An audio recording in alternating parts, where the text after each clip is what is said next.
우리가 일생을 살아가면서 자고 깨고 숨쉬고 밥 먹고 하는 이런 일 외에 내가 항상 끝날까지 해야 되는 일이 무엇일까 하는 생각을 해봅니다. 물론 공부하는 사람들은 자고 깨고 끊임없이 해야 되는 게 공부겠죠. 근데 그게 내 일생 다 할 때까지 항상 그런 건지, 특히 악기를 연습하는 사람들은 눈 뜨면 악기부터 붙들고 연습합니다. 거의 젊을 때는 항상 그것이 나의 곁에 있다고 생각하는데, 과연 내가 세상 끝날까지 계속 해야 될 게 뭘까 다시 한번 생각해 볼 수 있기를 바랍니다. 그것을 당연하게 여기고 매일 아침 열심히 악기를 연주하는 어떤 바이올리니스트가 어느 날 갑자기 그냥 악기를 내려버렸습니다. 지난주 타임지를 보니까 여러분 잘 아시는 그 바이올리니스트 미도리가 나왔더라고요. 3살 때 잭센텔 가입으로 시작을 해서 이미 10대에 CD를 내고 세계적으로 유명한 바이올리니스트가 되었는데, 이 미도리가 20살이 다 끝나고 30이 되었을 때 갑자기 그런 생각이 드는 거예요. 내가 왜 바이올린을 해야지? 그 지긋지긋한 걸 왜 이렇게 내가 계속 해야 되나? 그러나 어떻게 시작했지? 엄마가 시킨 거야. 엄마가 시켜서 억지로 했고, 엄마가 기뻐하니까 엄마를 기쁘게 하려고 하다 보니까 세계적인 바이올린 연주가는 되었는데, 이게 내가 하고 싶은 건가? 그래갖고 그냥 바이올린을 놓고 없어져 버렸어요. 그래서 그냥 세계 바이올린 무대에서 사라져 버렸습니다. 그 올해 한 몇 년 동안 방황을 하다가 다행히도 시작은 그렇게 했고 내가 힘들게 했지만, 그러고 생각하니까 이게 내가 할 수 있는 최선이고 내가 하고 싶은 거구나. 다시 뉴욕에 들어와서 스튜디오를 내고, 이제 지금 43살인가? 이번 연주 투어 한다고 타임즈를 하더라고요. 제가 그때 그 기사를 읽고 상당히 충격을 받았어요. 이게 무슨 인기 배우나 뭐 K-팝스 1등 하는 정도가 아니잖아요. 세계적으로 인정받는 바이올리니스트였는데, 이 30대에 그냥 바이올린을 내려놓을 수 있다고 합니다. 이게 내가 일생하면서 내가 기뻐하고 또 내가 즐겨할 수 있는 일인가, 이걸 물어본다는 건 대단한 용기입니다. 그리고 그렇게 다시 먼 길이지만 돌아서 자기 자리에 돌아올 수 있다는 게 참 대단한 용기다 하는 그런 생각을 해요. 이제는 무슨 미도리도 연주가수로보다 아카데미를 설립해서 가르치는 일에 많이 이제 열중을 하고 있는데, 좋은 길을 택했다 하는 생각이 들어요. 이제 자기 재능을 다른 사람에게 나누는 그런 일로 보람을 찾고 있는 것 같습니다. 자, 오늘 말씀도 예수님께서 세상 끝날까지라는 말씀하셨습니다. 그 말씀이 나한테 무슨 의미가 있을까 한번 같이 나눠보는 시간이 되기를 바랍니다. 예수님이 부활하시고 제자들이 12명에서 1명 죽고 11명이 남았는데, 그 제자들의 고향이 갈릴리입니다. 그래서 부활하시고서 갈릴리에서 만나기로 하셨습니다. 거룩한 도성 성전이 있는 예루살렘일 것 같은데 그렇지 않고 갈릴리입니다. 갈릴리는 주민들이 이전에 예수님을 구주로 환호했던 곳이고, 또 이방 동네와 인접해 있는 그런 변방지역입니다. 예수님은 이 갈릴리에서 부활의 확실한 소식을 전하셨습니다. 모든 권세가 나에게 주어졌다. 그리고 그러므로 라는 말이 연결이 되는데, 모든 권세가 나에게 주어졌다. 그러므로 가서 전하라. 예수님이 전권을 부여받았다는 말씀과 말씀을 전하라는 명령이 동시에 같이 나옵니다. 가서 전하라는 이 명령에는 시간적인 제한도 없고 어디까지라고 하는 공간적인 제한도 없습니다. 또 가서 세례를 주고 제자 삼으라. 이것도 제한이 없어요. 세례는 바로 전해졌다고 하는 가시적인 그런 결과입니다. 세례를 주고 가르쳐 지키게 한다는 것은 세례는 한 번으로 끝나지만 우리가 신앙생활하면서 배우고 또 성화되는 과정은 일생 계속되는 것입니다. 그리고 그 활동에 예수님이 세상 끝날까지 동행하시겠다고 약속하신 것입니다.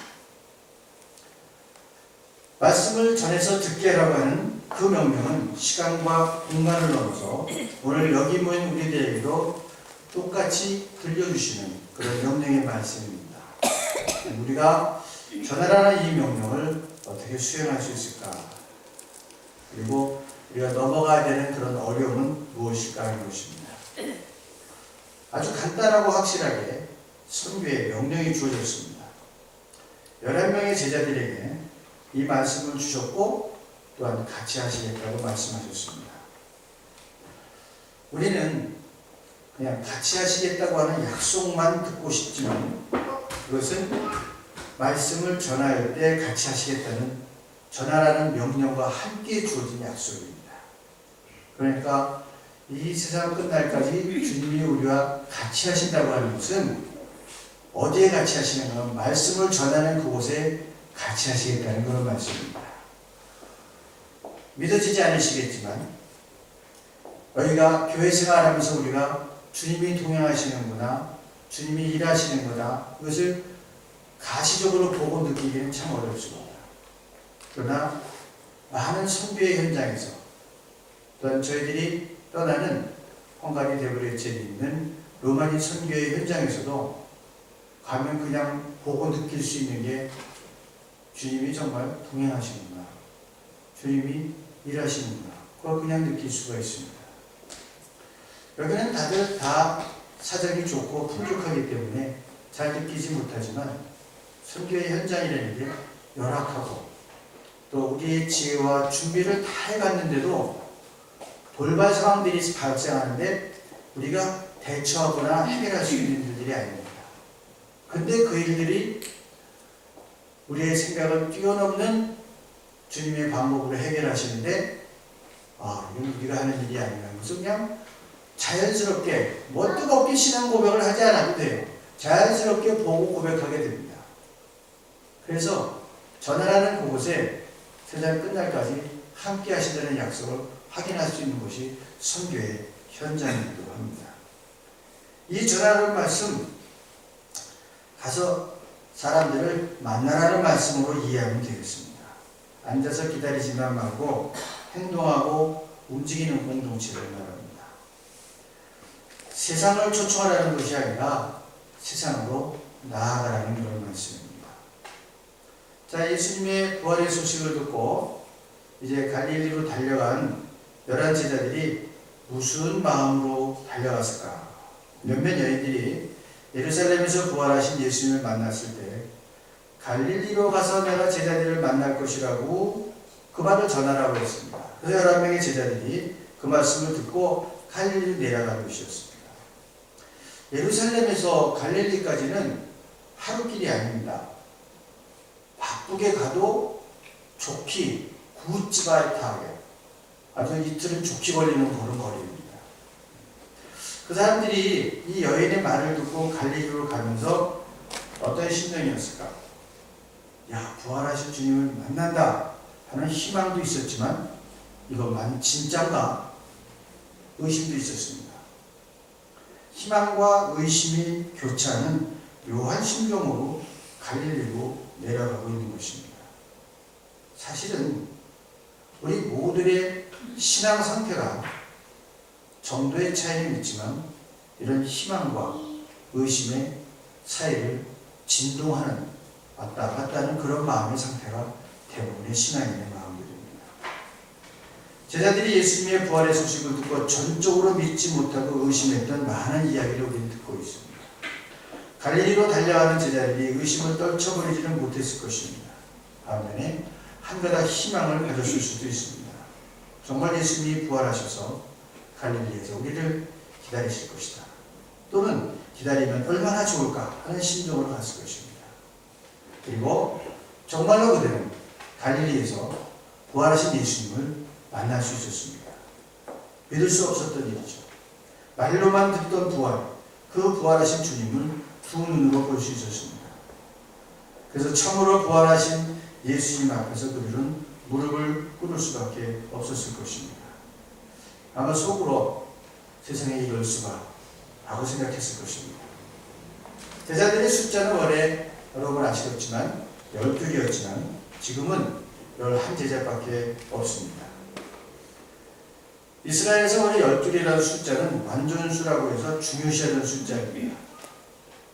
12달이 모여서 1년이 되고 이스라엘의 지파수가 12지파이고 12제자를 부르셨다는 것은 그 말씀의 완전한 사역을 위한 것이라고 할 수가 있습니다. 그런데 지금 부활하신 주님을 만나는 예수님의 제자의 수는 11제자입니다.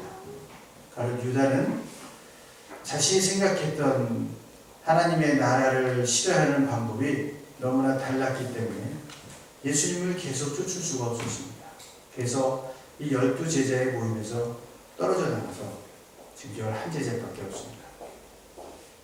이 11제자들이 모인 자리에서 예수님이 갈릴리의 한 산 위에서 말씀을 전하시고 계신 것입니다. 구약 성경이나 신약 성경에서 산에 오른다고 하는 의미는 하나님을 만난다는 그런 의미입니다. 이스라엘 백성이 계명을 받을 때도 시내산에서 만나셨습니다.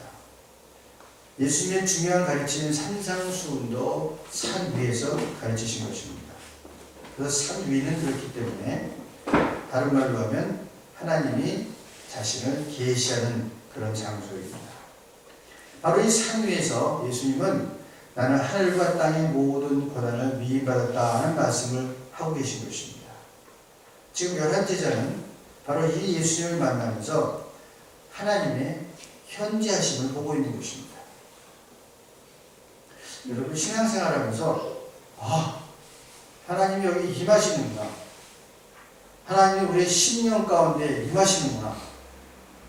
하나님이 우리 가족 가운데, 우리 공동체 가운데 현재하시는구나. 이걸 고백할 수 있는 순간이 몇 번이나 있을까요? 흔하지는 않습니다. 정말 여기 계신 것을 우리가 고백할 수 있다고 한다면 참 복된 공동체입니다.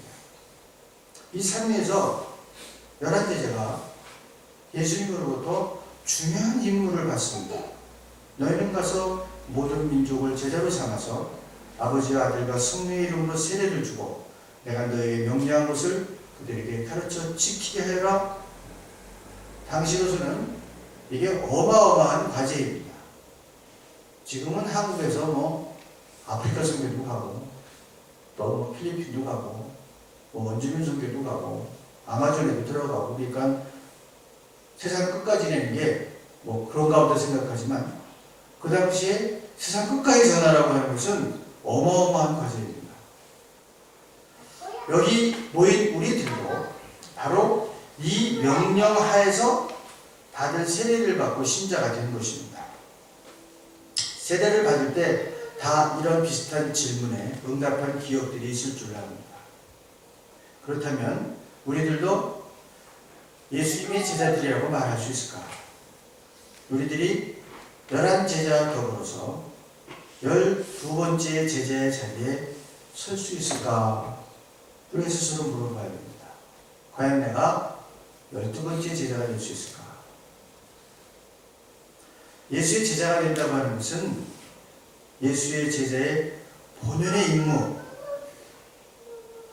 신약 성경을 보면 어떻게 예수의 말씀을 들었고 받아들였고 그들의 삶이 변화되는 것을 찾아볼 수가 있습니다. 오늘도 우리들이 예수를 따른다는 말을 합니다. 그래서 예수님의 제자가 된다고 하는 것은 예수님과 함께 광야의 길을 같이 간다는 것 이상의 일입니다.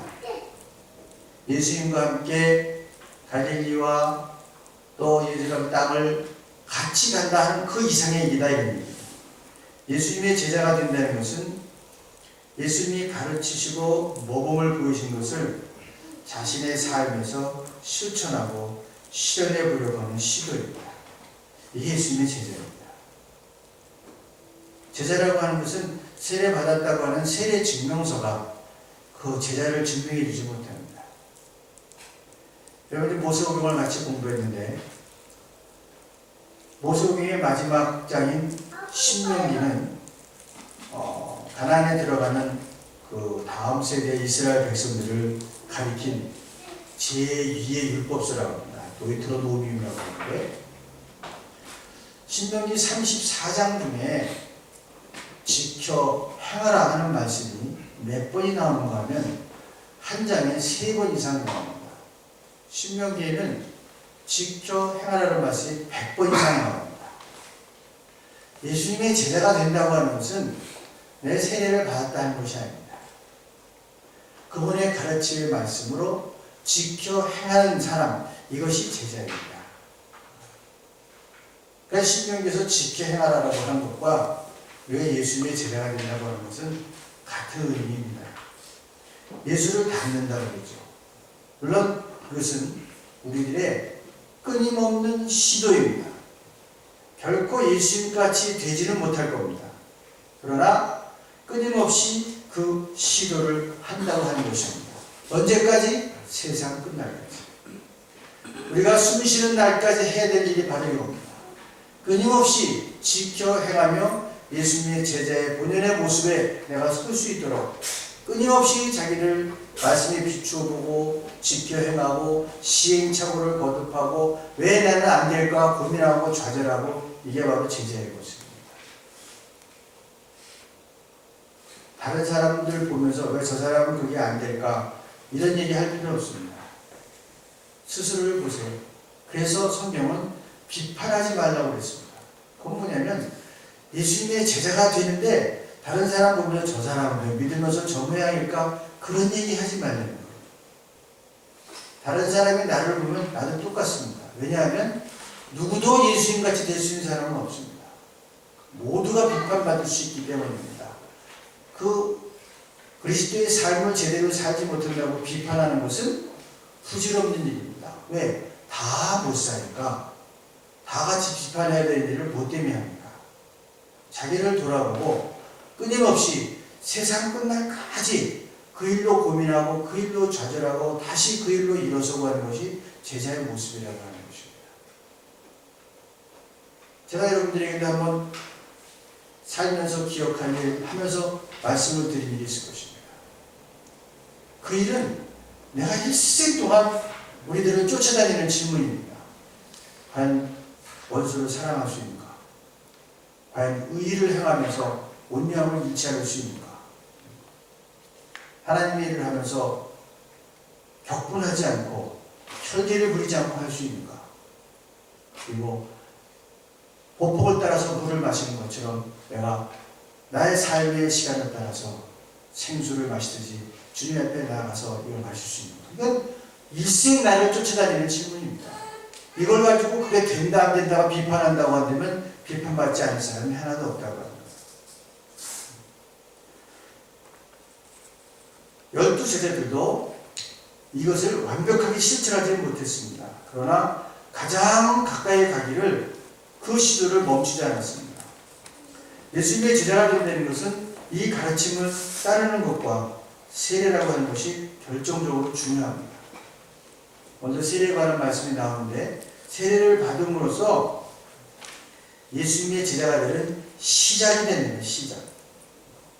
그때부터 세례를 받은 사람은 예수님과 가르침과 명령하심에 책임을 지고 반응해야 됩니다. 세례를 받는다고 하는 것은 우리가 일반적으로 얘기하는 하나님의 자녀가 된다고 하는 것입니다. 구약 성경도 마찬가지입니다. 하나님께서 이스라엘 백성을 하나님의 자녀로 택하셨다 하는 그 사실은 동전의 양면과 같습니다. 하나님의 자녀로 택하셨다 그러면 그 반대편은 뭔지 아십니까? 하나님의 자녀답게 살아라는 것입니다. 여기서 항상 양면, 하나님의 자녀로 택하셨다고 하는 것으로 끝나지가 않습니다. 꼭 동전과 같이 그 반대편에는 하나님께서 자녀를 택하셨으니 하나님의 자녀들께 살아라는 의무가 항상 주어집니다. 이것을 생각하지 않고 그냥 세례 받았으니까 이제 우리 천국 가는 사람들이다 이렇게 생각하면 오산입니다. 거기는 항상 이제 하나님의 자녀를 택함받고 세례를 받았으니까 하나님의 자녀들께 살아라 하는 명령이 함께 주어지는 것입니다. 그 가르침을 자기 실생 안에서 실천하려고 해야 됩니다. 유아세례도 마찬가지예요. 부모와 교인들은 한 아이가 유아세례를 받음으로써 아이에 대해서 예수에 대해서 이야기하고 가르쳐서 언젠가 예수의 제자가 될 수 있도록 준비하는 것입니다.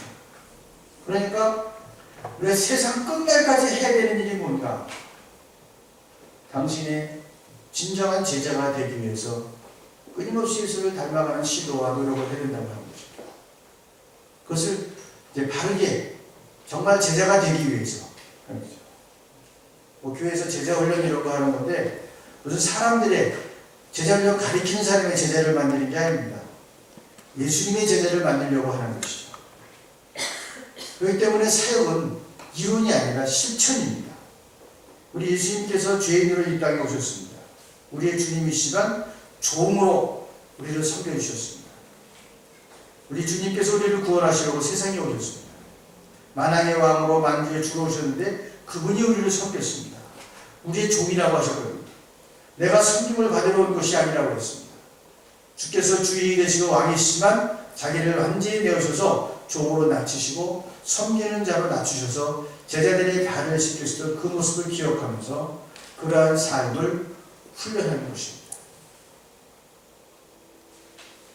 여러분, 이 삶을 훈련하는 데 있어서 놓치지 말아야 되는 것이 뭔가 하면 내가 예수의 제자가 되기 위해서 이 한다는 것을 기억을 하셔야 됩니다. 자칫하면 어떤 일이 생기냐면 자기 연민에 빠져요. 내가 하는 일이 너무 피곤해. 다른 사람을 섬긴다는 일이 너무 피곤해. 좀 구체적으로 얘기하면 내 삶을 살지 못하고 다른 사람의 삶에 나를 맞추어 산다는 게 너무 피곤한 거예요. 이런 사람들은 내가 왜 피곤하고 스트레스를 받는지를 몰라요. 그냥 그 일이 하기 싫은 거야. 이런 일이 생겨요. 교회 열심히 봉사하다가 갑자기 피곤해. 하기 싫은 거예요. 그거 뭔지 아십니까? 자기도 왜 그런지 몰라. 이렇게 교회 일을 열심히 하고 즐겁게 하다가 내가 왜 이렇게 다 귀찮고 피곤해 하는가. 그게 왜 그런가 하면요. 자기 삶을 사는 게 아니고 교회에 나왔기 때문에 제자처럼 살아야 되기 때문에 다른 사람의 삶에 자기의 삶을 맞추면서 살았기 때문에 그렇습니다. 바깥의 사람들이 볼 때는 다른 사람의 삶에 맞추어 사는 삶과 제자의 삶을 살려고 하는 사람들이 구별이 되질 않아요. 둘 다 열심히 교회에서 봉사하는 사람입니다. 그런데 내가 이거 교회에서 이거 해야 되는데 이런 의무감을 갖고 그 일을 했던 사람들은 언젠가 피곤해집니다. 사람이 계속 다른 사람의 삶에 자기를 맞추어 살지 못합니다. 언젠가 피곤해. 그리고 우울해져. 도대체 내 삶은 무엇일까? 내가 하고 싶은 게 뭐지? 이런 생각을 하게 되는 거예요. 그러니까 어느 날 갑자기 내가 하고 싶은 일이 아닌 것 같은데 그리고 탁 나버리면 갑자기 교회에서 잠수 타는 거야. 교회에서 잠수 타더라고. 갑자기 그냥 교회 일선에서 사라져요. 모든 것을 내놓고 뭐라고 그러세요? 목사님 좀 쉬고 싶어요. 쉬고 싶어요. 돌아오기가 쉽지가 않아요. 이러고 쉬다가 아주 하나님 앞에서 푹 쉬는 경우가 있어. 이거 구별 잘 하셔야 됩니다. 내가 주님의 제자가 되겠다고 하는 세상 끝날까지 내가 해야 되는 일이라고 생각하면서 나의 모습이 그 모습으로 변화되고 그곳을 향해서 나아가는 모습으로 일에 참여하는 사람은 끊임없이 발전하고 끊임없이 자기 성취감과 되든 안 되든 성공하든 실패하든 주님의 제자로 살아간다는 자기의 정체성이 있으면 피곤하지가 않습니다. 근데 이것이 내가 살아가기 위해서, 교회에서 대인관계 속에서 내가 살아남기 위해서, 그래서 교회에서 일을 했다고 하면 그 사람은 언젠가 피곤해져. 그리고 은혜가 안 돼요. 일을 해도. 결국에는 저 사람들은 왜 열심히 안 하는 거야? 나는 이렇게 그냥 죽으라고 하는데 저것들은 왜 저 모양이야? 이런 모습으로 입에서 불만이 나오게 되는 거죠. 그렇기 때문에 예수님의 제자가 된다고 하는 것은요, 주님께서 나의 주인이 되셔서 낮추시고 그렇게 오신 것처럼 그 모습으로 내가 닮아간다고 생각할 때 거기에는 파워가 있고요, 그리고 담대하고요, 누가 뭐라고 해도 뭐 끄떡도 안 해요. 그 뭐가 다르냐면 수도를 깊이 하는 수도사들과 이런 사람들은요, 밭에서 뭐 노를 매나 걸음지게를 지나 내가 왜 대학까지 나와서 이 걸음지게를 져야 되나 그런 생각이 참 해요. 수도원에서는. 그건 뭐냐면 이미 내가 왜 이것을 하는 거예요? 자기 정체성이 확실하기 때문에 그렇습니다. 다른 사람을 맞추기 위해서 하는 게 아니에요. 내가 내 발로 주님의 제자된 그 길을 가기 때문에 다른 사람에게 맞추려고 하는 게 아니에요. 이거를 혼동하거나 착각하지 말아야 돼요. 내가 세상 끝날까지 해야 되는 게 주님 닮아가는 모습이에요. 그분이 낮추신 것처럼 낮추시고, 그분이 섬기신 것 섬기시면서 내가 지금 이렇게 다가가고 있구나. 그럼 피곤하지 않아요. 그런데 다른 사람과 맞춰보려고 하고 다른 사람한테 싫은 소리 안 들으려고 하고 그래서 하다 보면 나중에는 피곤해져. 자기가 왜 피곤해한지를 몰라. 내가 왜 이러지? 왠지 가기가 싫어. 어느 날 왠지 꼴도 보기 싫어. 그래도 참수차는 아마 교회를 열심히 해본 사람들은 한두 번은 이런 신정들을 다 경험을 했을 겁니다. 그래서 가정에서, 교회에서, 우리의 일터에서 주님의 종되심과 주님의 섬기신 본을 따라서 한 걸음 한 걸음 나아가는 거예요. 그래서 이것을 사도 바울이 뭐라고 했느냐? 나는 날마다 죽는다 그랬어요. 나는 날마다 죽는다. 바로 그랬어요. 세례를 받는 건 죽는 것과 같다 이런 얘기예요. 그렇게 죽어야 된다는 거예요. 세례의 의미가 그렇습니다. 원래는 물에서 받았거든요. 물에 들어가는 거예요. 그 물에 들어갔다가 다시 나오면 이걸 침례라고 해요. 그건 세례예요. 물에 푹 들어간다는 건 두 가지 의미가 있습니다. 물에 푹 들어가면 숨을 못 쉬면 죽어요. 나는 죽었다 그러는 거예요.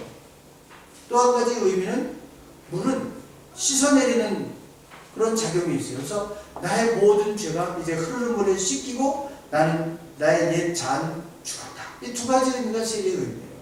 그리고 다시 거기서 나와서 내가 다시 새로운 생명으로 그리스도의 제자된 모습을 살아가겠다. 이게 세례거든요.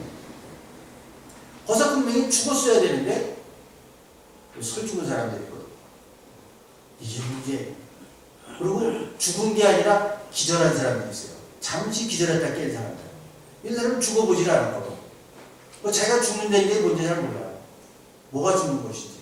억지로 죽는 게 아니거든요. 죽어지는 거거든 그냥. 이게 제가 말씀드린 이것이 내가 숨쉬는 날까지 끊임없이 시도해야 되는 그런 일이라고 하는 것입니다.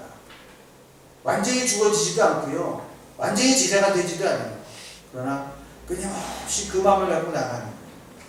거기에는 한 걸음 한 걸음 나아가는 기쁨이 있고 순례의 길을 가는 그런 순례의 발길과 같습니다. 근데 이러한 바탕이 없이 그냥 내가 일을 해야 되고 섬겨야 되고 또 이런 모습이 되면 언젠가는 그 사람은 피곤해질 수밖에 없습니다. 신앙생활이 그렇게 돼서는 안 되거든요. 기쁨이 있어야 되거든요. 아무리 힘들어도 없어도 그래도 그 공동체에서 건전한 웃음소리가 있어야 돼요. 건전한 웃음소리가 있어야 돼요. 없는데요. 서로 그런 게 있어야 되는데 뭐가 없는데요. 그 없는 게 뭐가 불평이야 불만이야. 모두 다 채우고 살지 못해요. 그래서 그런 마음에서 너는 건전한 모습. 그래서 예수님의 제자는요, 태어나는 것이 아니라 훈련으로 되는 것입니다. 예수님의 제자 되는 것은 제자로 태어나는 게 아니에요. 훈련하는 거예요, 그렇게. 그래서 계속적인 훈련으로서 의식 구조가 바뀌어가는 것입니다.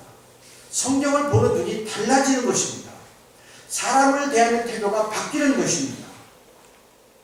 그리고 교회적으로는 하나님 나라가 건설되어져 가는 것입니다. 내 교회뿐만이 아니라 정말 교회들을 위해서 우리가 무엇을 할까? 이런 생각이 자꾸 바뀌어져 갑니다. 그래서 주님의 제자는 사람이 커집니다. 시야가 넓어집니다. 대범해집니다. 세상을 푸는 걸로 그리스도인이 되는 거예요. 주님의 제자는 그래서 불평이 없습니다. 구약 성경 보면 모세오경에 웬만하면 다 나옵니다. 모세오경의 네 번째 책이 민수기입니다. 두 번의 인구조사를 하기 때문에 민수기라는 이름이 붙었는데 내용을 보면은 광야를 지나가는 이스라엘 불평기입니다. 처음부터 끝까지 죄다 불평이에요. 이스라엘. 홍해를 건넌 사람들인데 물이 없어요. 그 다음에는 고기 먹은 지가 오래됐어요. 죄다 불평이에요. 하나님께서 그걸 다 들어주세요. 이스라엘은 불평하고 하나님은 들어주시고. 그게 민수기의 내용이에요.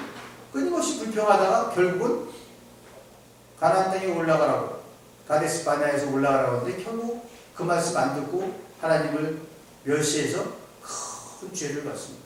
그리고 그 1세대들은 전부 광야에서 죽어요. 다른 건 다 불평하는 거 용서하셨는데 하나님을 멸시하는 것은 하나님께 용서하지 않으셨어요. 이스라엘 백성이 뭐라고 멸시됐냐면 하나님과 모세가 애굽 땅에 우리가 죽을 데가 없어 여기까지 끌고서 죽이려고 하느냐 이렇게 얘기했어요. 좀 심사가 못 되면 말도 또 막하는 것 같아. 그리고 하나님이 그건 용서를 하지 않았어요. 너희가 언제까지 나를 멸시하려느냐. 그래야 그냥 싹 다 광야에서 그 사람들은 가나안에 들어가지 못합니다. 주님의 제자는 그런 불평이 없어야 됩니다. 또 무슨 제자훈련을 받았다든가 그런 거 자랑하지 않습니다. 또 비판적인 사람이 되지 않고요. 부정적인 사람이 되지 않습니다.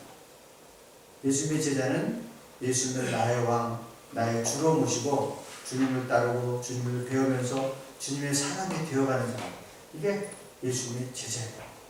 그 예수님의 그 인격을 세상에서 하나님 주님께서 어떻게 일하셨나 인격을 자꾸 닮아가는 거예요. 그리스도의 삶을. 그런 책도 많잖아요. 그리스도를 따라서 이런 많은 책들이 그 삶을 배우려고 했던 것입니다.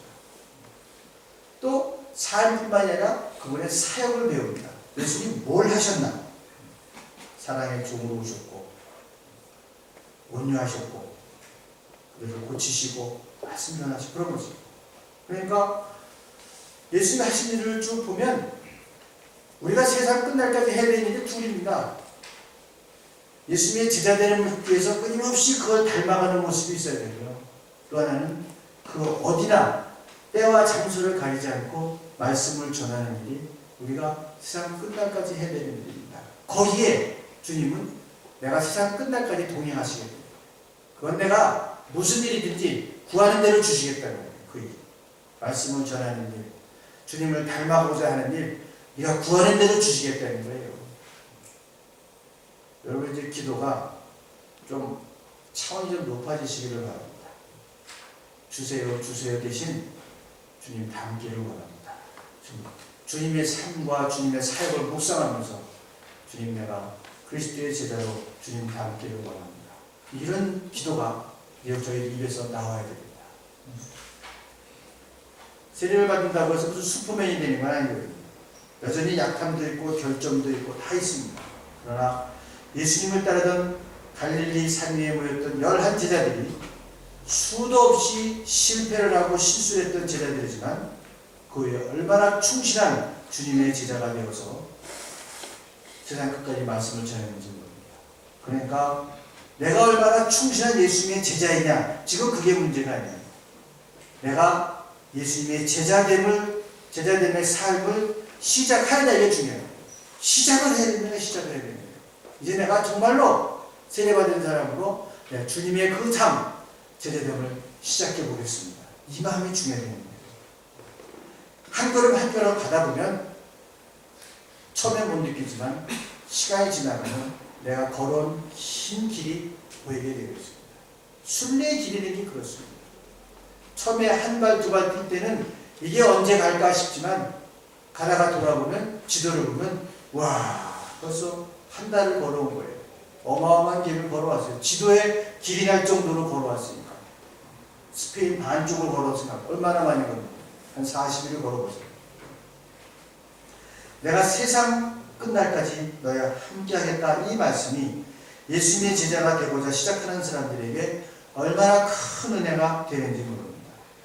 인생의 한숨소리가 높아갈 때, 어둠이 짙어갈 때 내가 항상 너희와 함께하겠다는 제자들에게 주신 약속의 말씀이 그렇게 큰 은혜가 될 수가 없습니다. 그 제자들의 축복이 여기에 있습니다. 그리고 이 주님의 선교의 명령은 너는 가야 한다는 단수가 아니라 너희들이 가야 한다는 복수입니다. 선교는 혼자 담당할 수가 없습니다. 신앙생활도 마찬가지입니다. 그러나 함께하면 힘이 됩니다. 다 같이 주님을 닮아가며 이 선교의 사역을 다 같이 감당할 수가 있습니다. 같이 고민하고 같이 용기를 북돋아주면서 가는 길입니다. 이렇게 하나님의 사랑을 전하고 실천하고 증거할 때 어두운 시절에도 아침이 되면 어김없이 해가 드는 것처럼 매일 밝은 날을 기대할 수 있을 것입니다. 세상 끝날까지 하시겠다는 주님의 약속. 우리가 세상 끝날까지 달려가야 될 그 길, 주님의 제자들과 선교의 일들을 기억하면서 내가 그리스도인으로서 어디에 서 있고 무엇을 가지고 달려가야 되는지, 그리고 세상 끝날까지 약속하신 것이 무엇인지 다시 한번 우리의 신앙 가운데 새롭게 하면서 세상 끝날까지 주님과 함께 동행하는 여러분 되시기를 주의 이름으로 간절히 축원합니다. 기도하시겠습니다. 자비하신 아버지 하나님 감사합니다. 세상에 많은